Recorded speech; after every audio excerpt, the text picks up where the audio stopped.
online, on YouTube, on the forums, we say covert, but actually in the literature, it's fragile, or sometimes it will be described as vulnerable.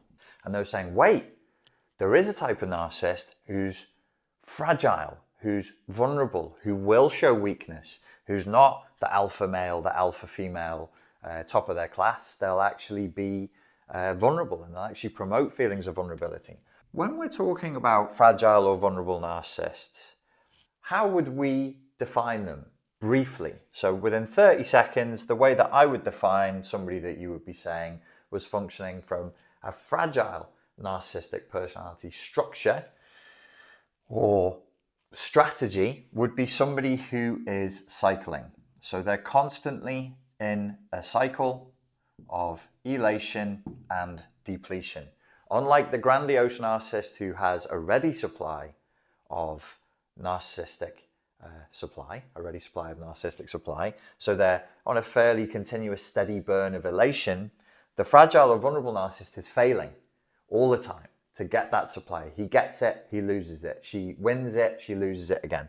So they cycle between elation and depletion. So therefore, they're more moody, generally speaking, than the grandiose narcissist, but also you'll see them cry. You'll see them fragile. You'll see them vulnerable. They will say sorry. They will apologize, but ultimately they're only cycling as they're trying to get back up to a position of power, because everything that this personality disorder is all about power over others. The power of the grandiose narcissist might be to bully you or to reward you. It would be something that is done in the light, Yang style. You will see it coming. Do as you're told or else you're going to get smacked. Do as you're told and you'll get the good thing that you want. Because they have power. That's a grandiose classic narcissist. The fragile or covert narcissist doesn't have power. So they manipulate.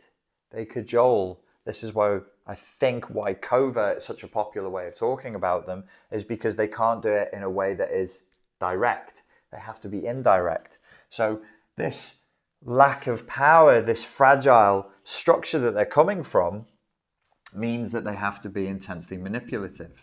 Ladies and gentlemen, thank you very much for your time and for your attention. I look forward to speaking to you again soon. Cheers.